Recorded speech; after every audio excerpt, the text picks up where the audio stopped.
Hello, Ian here from Dark Blaze Workshop. Welcome back to another video. This one we're doing all the prep work for your miniatures, getting them ready to paint.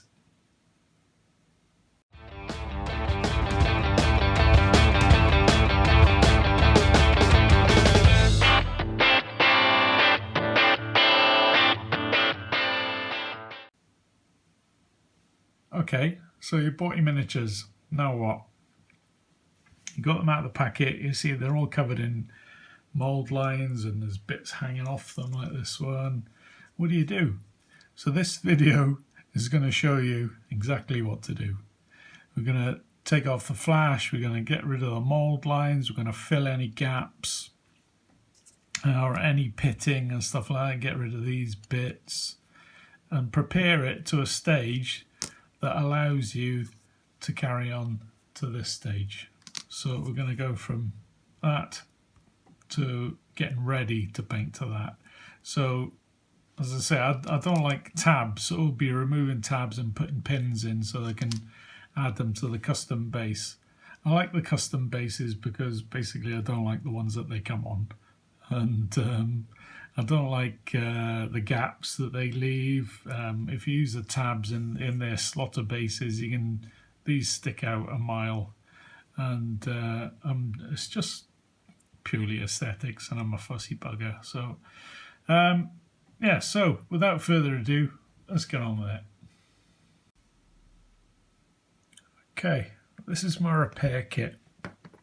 Any filling of gaps or pinning and filing down, stuff like that, anything I need to do with tidying up the miniature, I keep it in a little box to the side of my desk. And these, I deem these as the essentials that you need. So if we take away the super glue and the activator, which are probably the most obvious ones that you need anyway, because you're all going to glue your stuff to your bases and stuff like that. The other thing you'll need is a pin vise over here, and get a drill bit that's the same width as a paper clip. So you drill a hole into the base of the miniature and on the actual base that it's going to stand on, and so that the paper clip will fit in both holes, and you trim down the paper clip to fit inside the miniature and inside the base. Pretty straightforward. Pair of snips, pretty good for trimming off flash and stuff like that, and I cut the tabs off of my minis as well.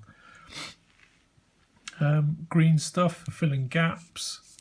Once that is dried, then you'll need to maybe trim them down with the craft knife. I like these because they're sharper and more precise. A couple of needle files, or you can try these out as well, flexi files. They come in different different grits, so you got medium fine and extra fine there. They're for tidying up. These are really good for the resin actually, because this one finishes it off and it's nice and smooth. This is a clay shaper, and that is good for smoothing out your green stuff over here. So once you've filled the gap with that, then you can go over the top of that with this one. And that doesn't leave, I used to use my fingers just to make sure it was in the gap, but this doesn't leave any fingerprints behind. And a dental tool is for pushing the stuff in the gap and then maybe sculpting shapes out of it if you need to. Okay, so the other one is this other dental tool as well. You can get them on eBay, a couple of quid. So let's get on with some gap filling. I've got some Death Eaters to work on at the minute, so I'll clear this stuff away and we'll come to the next stage. So I left out the hard coat as well. This is magic. We'll come on to that later on. So we've got Mr. Filch here, and you can see there's a mould line that runs up there. So first thing you need to do is to get rid of that. So I use this craft knife and I shave it more than try to cut it away.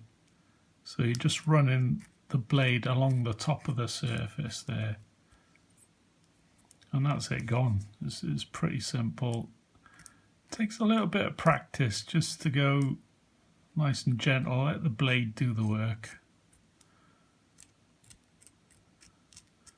Because otherwise you're in danger of cutting into the resin, and it's relatively soft compared to the knife. So you can ruin them. So just be very gentle, just to take those little lines away.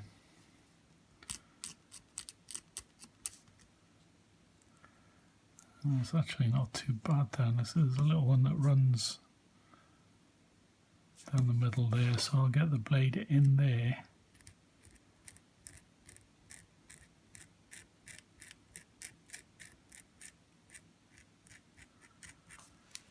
That's it going. So to get rid of the excess, then I'll then use a file just to smooth it off. So we'll start off with a medium grit, and we'll go down to that extra fine, and the extra fine just makes it so smooth, it's amazing. Let's use a big brush then to get rid of it. So you got a really smooth surface there. So that's job number one done. So as I was saying, I'm working on some Death Eaters on the brooms at the minute, and not the greatest fit. So I've done it. I've trimmed down each side to make it as even as I can, but there's still gaps there that need filling in, and it's even worse on this side because it's all uneven.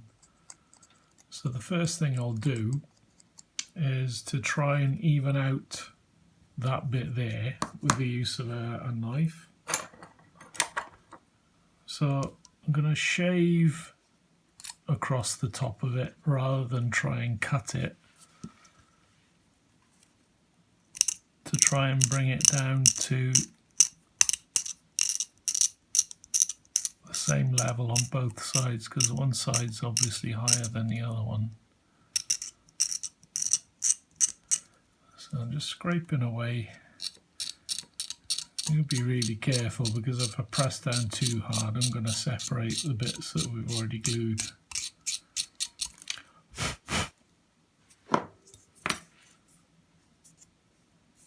Probably a good idea to wear a mask as well when you're working with this stuff. So I'm going to fill it with some green stuff that I've got ready here, and I'll just lay it down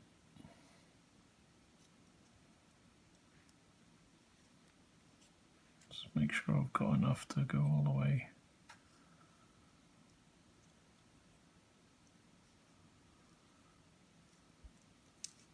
Okay,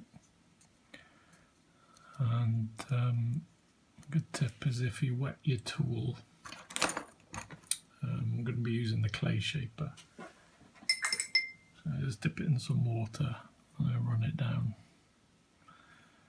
and you can push it into that gap.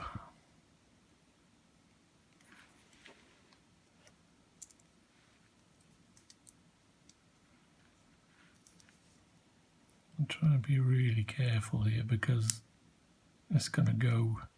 I can feel it. Yeah.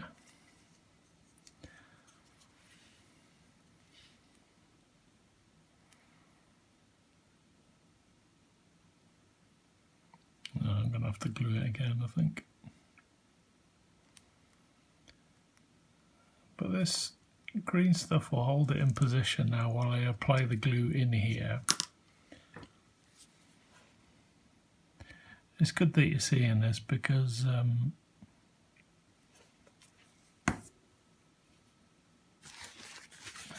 shows you all the techniques that I use to try and get this thing sorted. So just taking off the excess glue, and I'll give it a spray with activator off the paper because it'll just suck the paper. So just leave that dry, and you should see it turning like a crusty white colour when the glue is activated. almost there.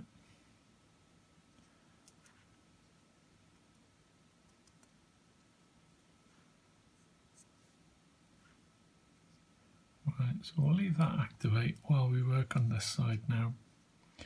So I've got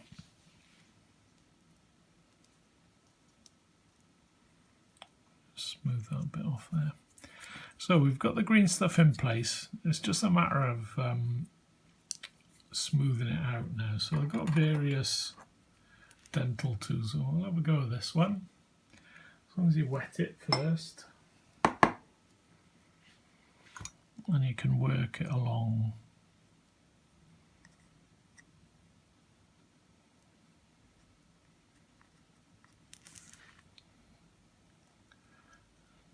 Work it along the area that you've put the green stuff down. I'll use my finger again to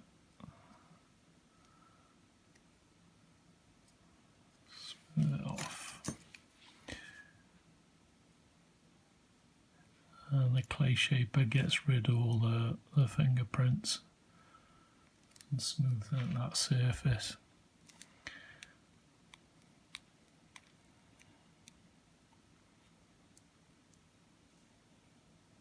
Doesn't always work first time. You need to go over it maybe 2 or 3 times. Take that bit of excess off there. Push it up the gap over the shoulder.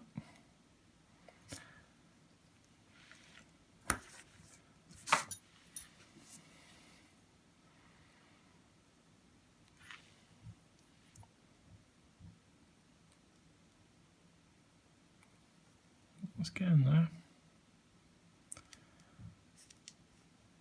Good idea to leave this dry overnight as well.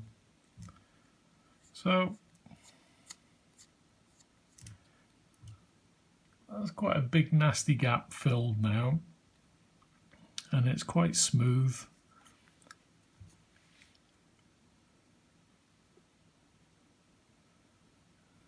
And the paint should go over the top of this and you won't be able to see any grooves in it or anything, so it should be pretty good.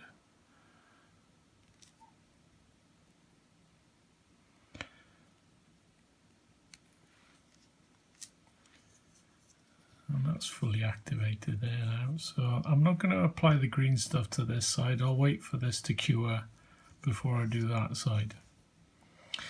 And I've got another one here that's got some pitting. I don't know if you can see the holes there. That's where the hard coat comes into it. So if you've got an old brush, you can use this to just apply the varnish over the top.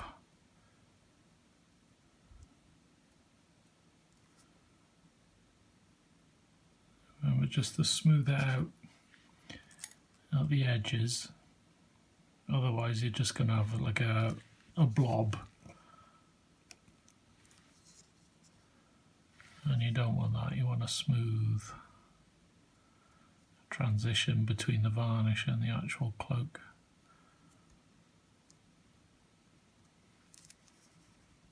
We'll go for that bit of pitting in there as well. So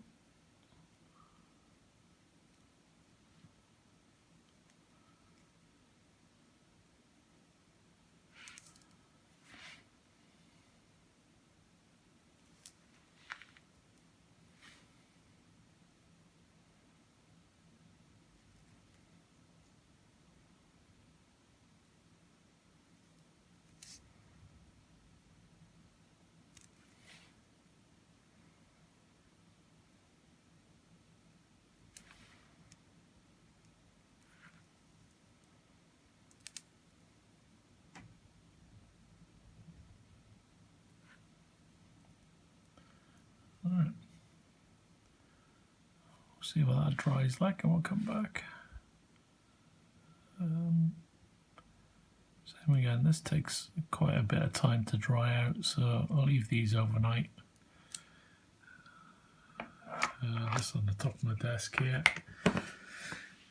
and we'll come back to that one later on. Now the other thing I was going to do was a wand repair on Abernathy.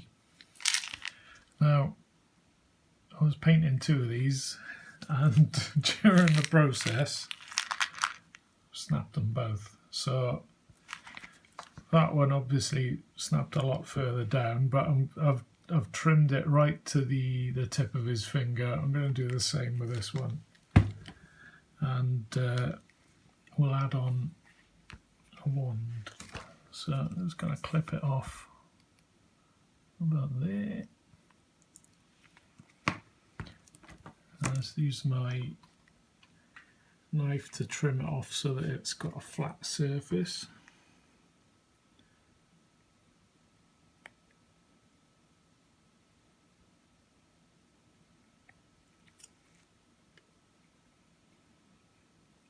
Bad, really.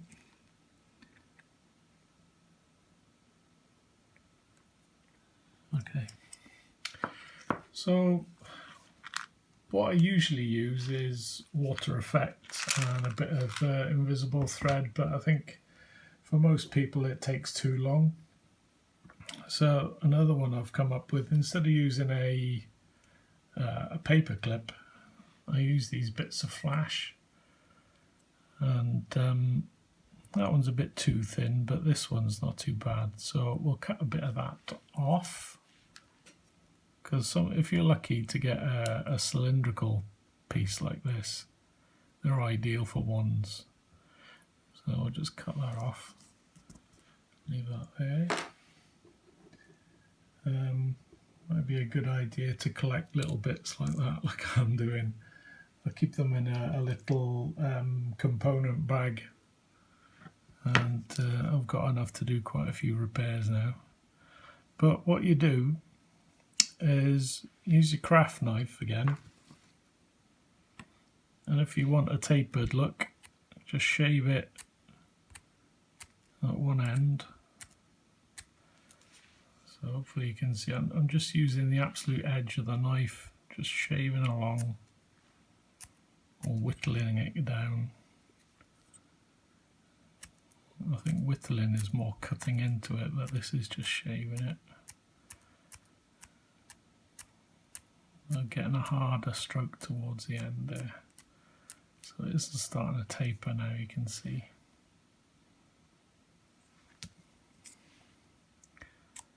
And then it's a case of doing the same the other end so that it's the same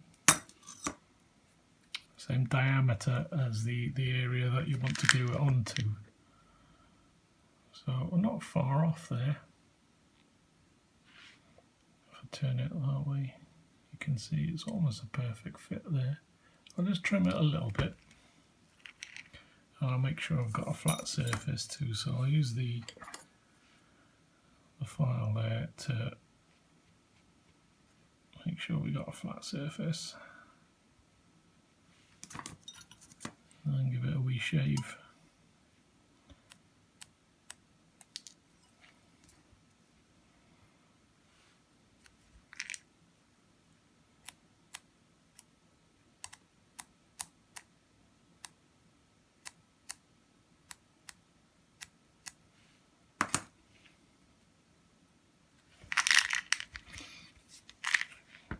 So let's have a look and see what kind of fit we've got.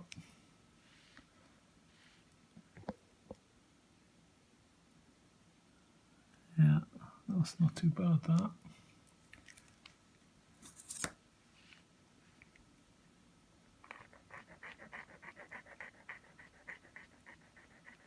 Just to double check we've got a flat surface there. And get a blob of glue and we'll go for it.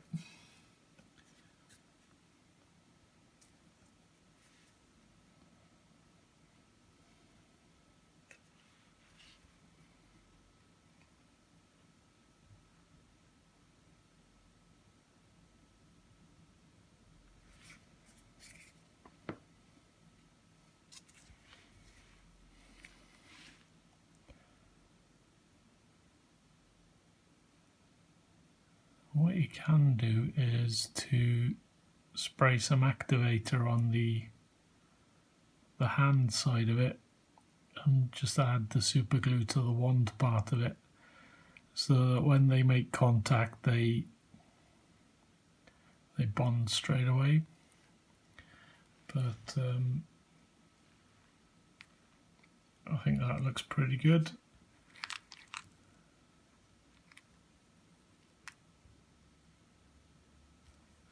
And what we can do is give it a quick spray of the activator there to make sure it does bond.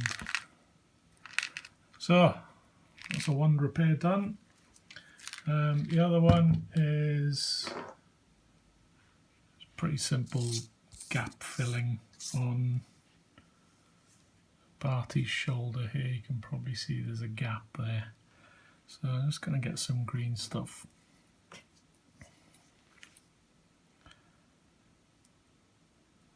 Well, some of you are probably saying, why are you bothering, but I'm fussy. That's why.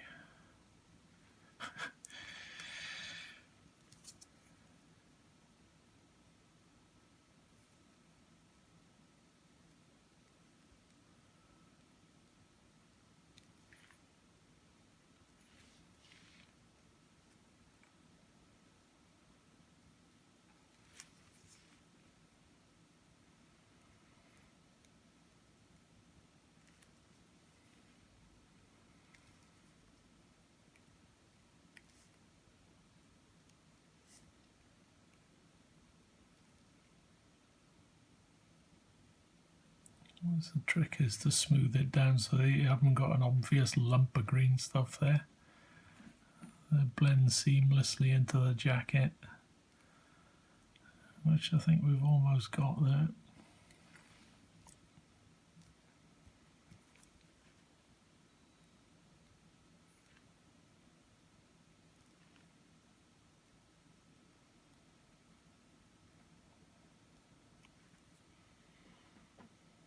Right, that's not too bad at all. Pinning, luckily he's got a rock there, and what I'll do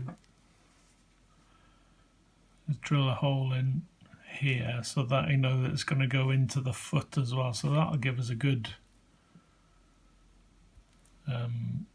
amount for the pin to go up into the model. So I'll just hold it there.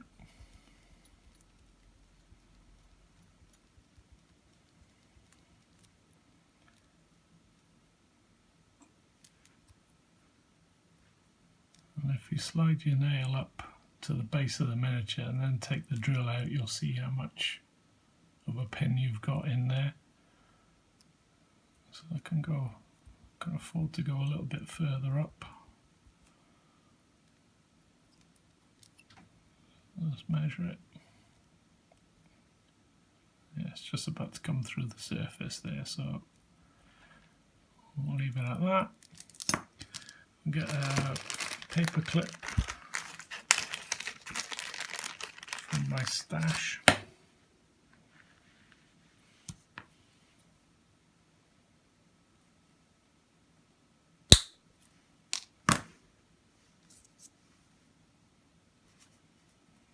Yeah, fits perfectly. Right, so we'll glue that into position now.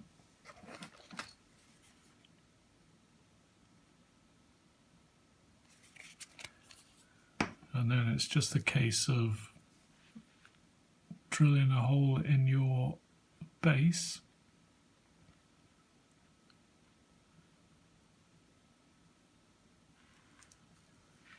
And that'll sit in the base then. So it's just a case of waiting for that green stuff to dry on the Death Eaters with brooms, and we'll come back for the next stage. Okay, as I said earlier about the pinning, what I do when I go to prime is to just attach these to corks. So you can push the paper clip into that surface there, You can get these off eBay. They're cork bungs for, I think it's wine demijohns or something like that. They do them in all sorts of sizes, and they're perfect, and they're okay to hold while you're painting as well. But the main purpose for these is to get them primed. So take them out of the garage, give them a blast with black, and then what I do is use an airbrush then to do zenithal priming, and that's another video again, but these are all ready to start painting.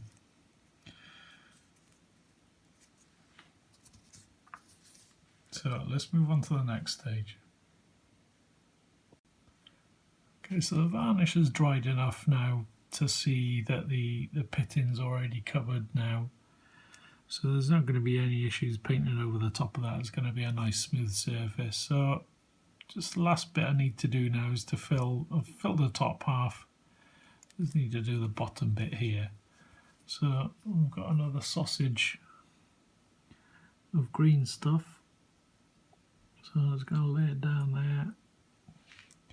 And because there's like a deep fold there, I'm going to use this scribing tool because it's quite cylindrical at the bottom.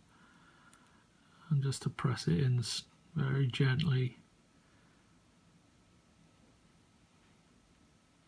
Probably see the water's coming off the tool so that the green stuff doesn't stick to it.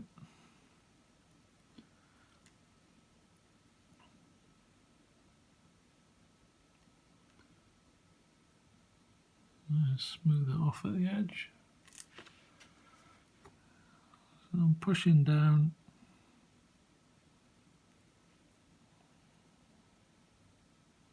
And smooth off.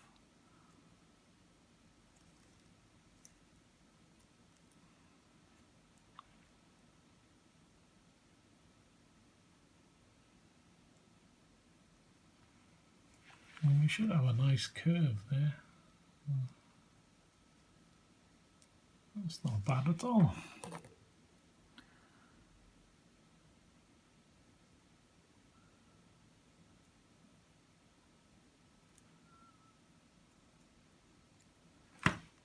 So it's just a case of trimming that bit now.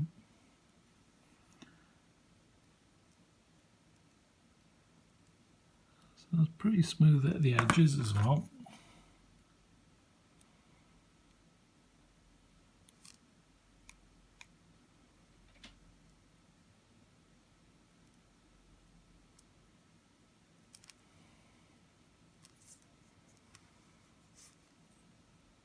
So we've got a pretty smooth cape there now, ready to prime. So there we are. Hopefully that'll demystify some of the stuff for you. I'll say I've just got to do the inside, but it's exactly the same process as the outside. So any questions, get in touch. Anything you don't understand, I'll try and explain it to you as best I can. And for me, that's it for now. Let's finish that a little bit there. Look, ooh, there we go. Yeah, so we'll see you in the next episode. Cheers.